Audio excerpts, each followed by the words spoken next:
Hello, I'm Rachel Orkey and I have Tourette syndrome. Well, I wanted to talk a little bit about wow. I wanted to talk wow. These are the products. I give myself ice because it can be really loud.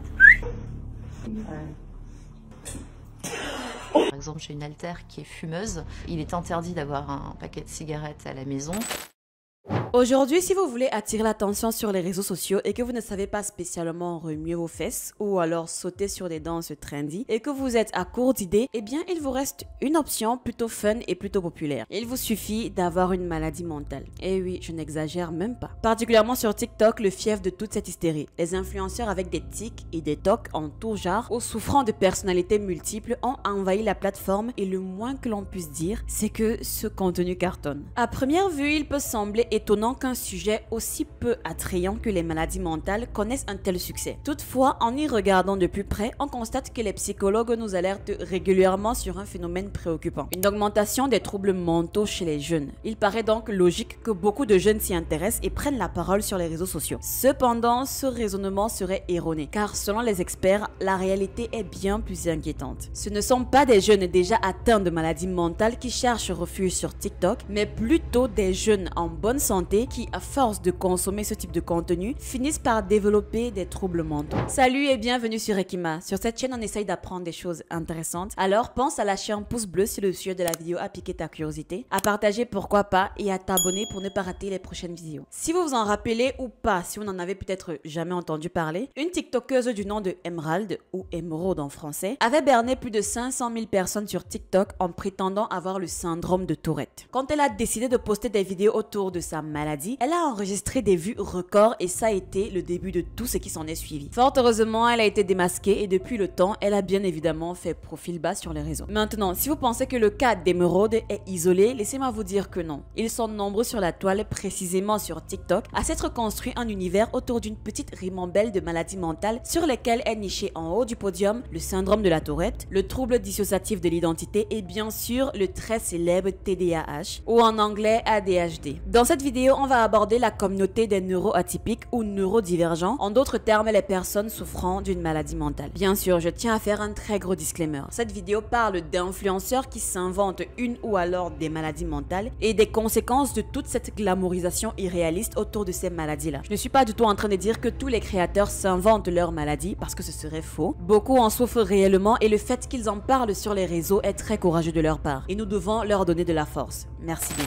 Ces dernières années, les réseaux sociaux ont permis de libérer la parole sur certains sujets tabous dans notre société, notamment sur certaines maladies dont on ne parlait presque pas, si bien qu'on ne savait même pas qu'elles existaient. Sauf que qui dit réseaux sociaux dit génération Z, donc génération des gens nés après 95. Qui dit génération Z dit donc jeunes gens influençables, et qui dit jeunes gens influençables dit nouvelle tendance. Et oui, tout est lié. Se créer une maladie imaginaire et de préférence mentale serait devenu la nouvelle trend de TikTok, un phénomène étrange qui a poussé la psychiatre Carlene Macmillan a enquêté sur la grande question: qu'est-ce qui les pousse à mentir? Et la réponse tiendrait dans une explication simple: Munchausen by Internet, un terme créé par le docteur Mark Feldman en 2000. Munchausen by Internet, c'est le fait de s'inventer une maladie dans le but d'attirer la sympathie et de l'attention. De base, le syndrome de Munchausen est une atteinte psychiatrique et les sujets qui en sont atteints simulent ou provoquent volontairement des symptômes physiques ou psychiques sur eux-mêmes ou sur un tierce. Seulement avec l'arrivée des réseaux sociaux, des blogs ou des forums, ce syndrome a connu une variante que Mark Feldman, professeur en psychiatrie, a appelée le syndrome de Munchausen par Internet. Variante plus courante que le trouble classique et plus difficile à soigner étant donné que la majorité des personnes atteintes sont dans le déni. Et c'est exactement ce qui motive nos TikTokers à mentir. Ils veulent se sentir spéciaux, attirer l'attention pour enfin se sentir importants. Et pour ça, quoi de mieux que des centaines de likes, de partages et des milliers d'abonnés. Le truc c'est que forcément plus la maladie est intéressante, plus la tension est intense, ce qui pousse ces TikTokers menteurs à pousser les symptômes dans des extrêmes presque caricaturaux. Ils en font quelque chose de cool, bien loin de la réalité de la maladie, comme par exemple tous ces TikTokers qui disent souffrir d'un trouble dissociatif de l'identité et prétendent pouvoir appeler à la demande leurs alters.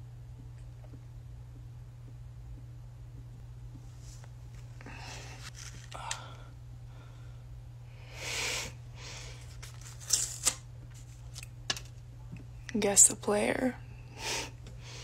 Waouh! D'un regard extérieur, ça pourrait presque donner envie, sauf que, bien sûr, cette image fun n'a rien à voir avec la détresse réelle ressentie par ceux qui souffrent, mais sur TikTok, tout est romantisé, les TCA sont romantisés, la dépression est romantisée. Une glamorisation telle qu'aujourd'hui, lors des consultations, les jeunes sont maintenant fiers de leurs troubles mentaux, à tel point que certains espèrent carrément en avoir en s'auto-diagnostiquant n'importe comment pour entrer dans ces nouvelles cases-là à la mode made in TikTok. Si vous vous en rappelez, je dis souvent dans mes vidéos que nous sommes ce que nous consommons, surtout en termes de consommation sur les réseaux. Nous sommes influençables, plus qu'on ne l'imagine. Une thématique que vous avez par exemple commencé à fouiller par curiosité sur internet, des vidéos autour d'un courant de pensée que vous avez commencé à regarder, voilà, pour passer le temps, tout cela peut mener à une addiction qui se transformera en un mimétisme conscient ou inconscient. Combien de choses avez-vous faites, avez-vous dites, avez-vous assumé, porté parce que c'était à la mode? Ce n'est évidemment pas un reproche, juste qu'il s'agirait d'être extrêmement sélectif par rapport à ce que nous consommons. Le monde dans lequel nous sommes est déjà un sacré bordel. On n'a pas besoin de s'empoisonner davantage avec des contenus abrutissants. Surtout que l'on sait aujourd'hui que l'algorithme de TikTok est tellement puissant, voire même effrayant, qu'il nous suffit de regarder une vidéo plus ou moins longtemps pour être envahi d'autres vidéos du même genre. D'après une enquête de ABC Australia menée en 2021, ils ont découvert que sur TikTok, il faut moins de 24 heures pour être submergé de vidéos pouvant déclencher des troubles du comportement alimentaire, et c'est exactement pareil avec les maladies mentales. Via le profilage algorithmique issu de l'interaction constante entre l'utilisateur et le fil pour toi, la plateforme dresse un véritable profil psychologique de ses utilisateurs. Et ça, c'était en 2021. Aujourd'hui, il faut moins d'une heure à la plateforme pour vous cerner. Une autre chose inquiétante concernant cet algorithme, c'est qu'il conduit à enfermer les utilisateurs dans des bulles de filtres parfois dangereuses. Sauf qu'à force de voir des vidéos d'influenceurs qui glorifient les maladies mentales et en font quelque chose de désirable, chez les jeunes plus influençables, une même envie, même inconsciente, peut se former de leur ressembler pour avoir eux aussi quelque chose de spécial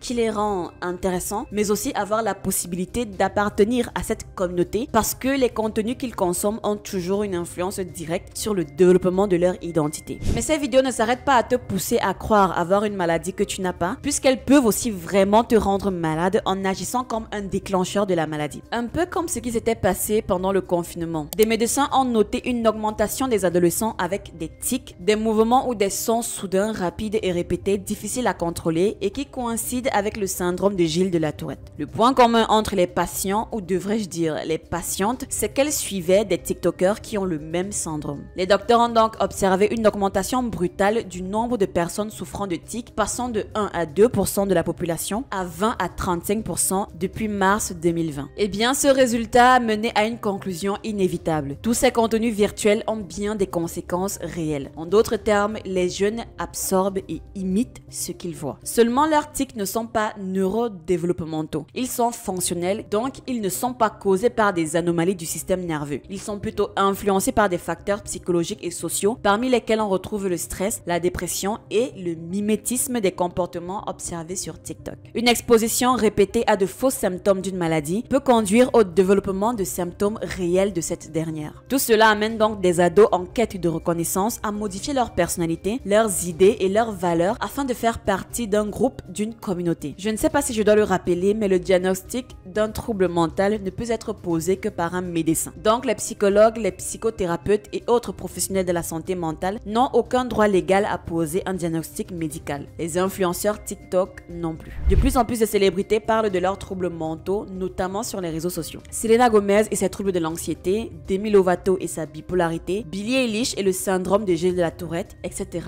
etc. Mais si l'on peut penser que le fait que les stars s'expriment aussi ouvertement sur leurs troubles psychiatriques est une bonne chose, car ça libère la parole et que ça permet à beaucoup de jeunes en souffrance de s'identifier, ce qui est le cas, je ne dis pas l'inverse, ça a aussi pour effet de glamouriser les maladies mentales. C'est surtout pendant et juste après la période de confinement que cette romantisation des troubles mentaux a eu un regain de popularité, ce qui a mené à une explosion de contenu relatif à la santé mentale et dans le même temps à l'apparition des sick influenceurs, littéralement des malades influenceurs. Ce sont des créateurs de contenu qui postent des vidéos sur leurs troubles mentaux, qui donnent des conseils pour vivre avec ces troubles mentaux-là, mais aussi qui te font réaliser des autodiagnostics pour savoir si tu as un trouble mental. Alors, voici une petite sélection de 4 signes qui montrent que tu as probablement un trouble de l'attention. Ces 4 signes étant s'énerver pour des petites choses, ne pas bien gérer son temps, avoir des changements d'humeur et interrompre tout le temps son interlocuteur. Inutile de vous dire que la moitié de ces autodiagnostics sont mêlés de désinformation, mais ça n'empêche pas ce modèle de vidéo de cartonner. Mais pourquoi est-ce que donc ces posts sont aussi populaires? Eh bien, car aujourd'hui, avoir un trouble mental, c'est le petit plus qu'il faut avoir pour être différent. Tu en retires une identité victimaire qui te donne une excuse pour tes défaillances personnelles et surtout qui te donne une source d'autorité morale essentielle pour cette génération qui considère ton opinion si et seulement si tu es une victime d'une société patriarcale et maintenant neurotypique. Dans une génération où la reconnaissance sur les réseaux sociaux est l'échelon le plus élevé de la réussite sociale, ces jeunes sont prêts à s'inventer des maladies mentales pour recevoir du soutien, de l'empathie ou de l'attention, tout simplement. Mais si l'on s'intéressait aux chiffres réels, quel est le pourcentage réel de personnes atteintes de ces maladies? Eh bien, le syndrome de Gilles de la Tourette, 0,05%, schizophrénie, 0,33%, bipolarité, 0,53%, troubles autistiques, environ 1%. Quand on voit ces chiffres, on prend conscience du boulevard de personnes prétendant être atteintes de troubles alors qu'elles sont en réalité tout simplement neurotypiques. TikTok est par exemple bourré de syndromes de TDA qui n'en sont pas. Sous chacun de ces contenus, vous verrez des commentaires de personnes qui commencent à dire qu'elles se reconnaissent, qui sont soudainement convaincues d'avoir un problème neurologique parce qu'un TikToker leur a dit que ce n'était absolument pas normal d'entendre deux musiques en même temps. Spoiler alert, tout le monde peut le faire et ce n'est pas du tout une anomalie. Sérieusement, vous ne pouvez ne pas vous reconnaître parce que plus de la moitié des symptômes associés au TDA sur TikTok sont en réalité des attitudes parfaitement normales qui n'ont aucun rapport avec un trouble neurologique. Si vous êtes impatient, compétitif, en surpoids, dépensier, souvent en retard, si vous vous ennuyez vite, si vous réfléchissez avant de dormir, si vous êtes sur votre téléphone au lieu de travailler, si vous détestez sortir de la douche quand il fait froid, s'il vous arrive d'être irritable quand vous êtes fatigué, si vous êtes stressé avant un examen ou un entretien d'embauche, il vous arrive de couper la parole, alors d'après TikTok, vous devriez consulter. Le TDAH, c'est un trouble neurodéveloppemental bien écrit dans les manuels diagnostiques avec des symptômes spécifiques. Il y en a 18 qu'on place dans 2 catégories. La catégorie de l'inattention et la catégorie de l'hyperactivité. La difficulté réside dans le fait que nous tous, on peut dire, à un certain degré, avons des traits liés au TDA. La personne moyenne correspond à 1 ou 2 de ces critères. Cependant, pour recevoir un diagnostic de TDA, il faut présenter au moins 6 symptômes pendant plus de 6 mois, observés avant l'âge de 12 ans et suffisamment graves pour perturber la vie sociale, scolaire ou professionnelle. Lorsque vous vous auto-diagnostiquez concernant votre santé mentale, vous passez souvent à côté des nuances d'une compréhension médicale qui nécessite des années d'études. Pourtant, cela semble préférable car attribuer cela au TDA paraît plus rassurant que d'affronter la réalité. On sait tous qu'il est irrationnel de passer la journée à procrastiner alors qu'on a par exemple un examen qui approche. Cela arrive à tout le monde, à au moins 100% de la population.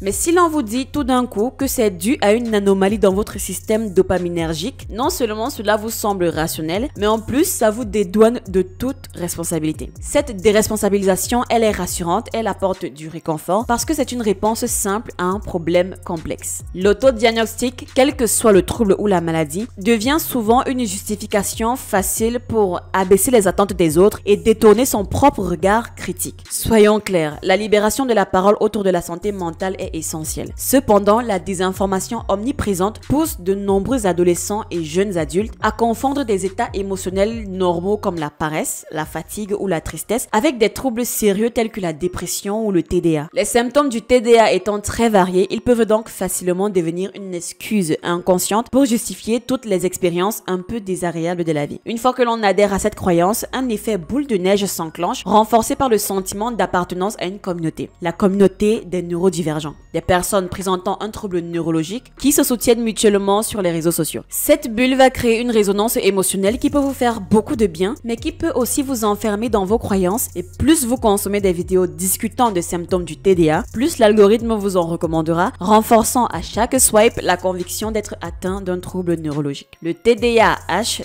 n'est sexy que sur TikTok. Ouais, arrête d'embrasser le micro. Oh. Il a un impact social parce qu'il rend difficile la vie de ceux qui en souffrent. On ne parle pas ici d'un trait de personnalité. Une maladie mentale prive les personnes qui en souffrent d'une vie normale. La mode d'une maladie mentale stigmatise ceux qui en souffrent. Le souci avec ce phénomène d'appropriation de maladie, c'est que ça va créer un nouveau stigmate pour les personnes réellement atteintes de troubles mentaux, puisque le premier réflexe de leur interlocuteur sera de se demander si cette personne dit bien la vérité ou pas. En faisant une trend, on les prive d'un langage nécessaire pour communiquer leur détresse et leurs difficultés afin d'obtenir de l'aide. Voilà, j'espère que cette vidéo aura pu faire réfléchir plus d'un parmi vous. Merci d'être resté jusqu'à la fin. N'hésitez pas à me laisser votre avis en commentaire et on se dit à la prochaine. Portez-vous bien. Ciao.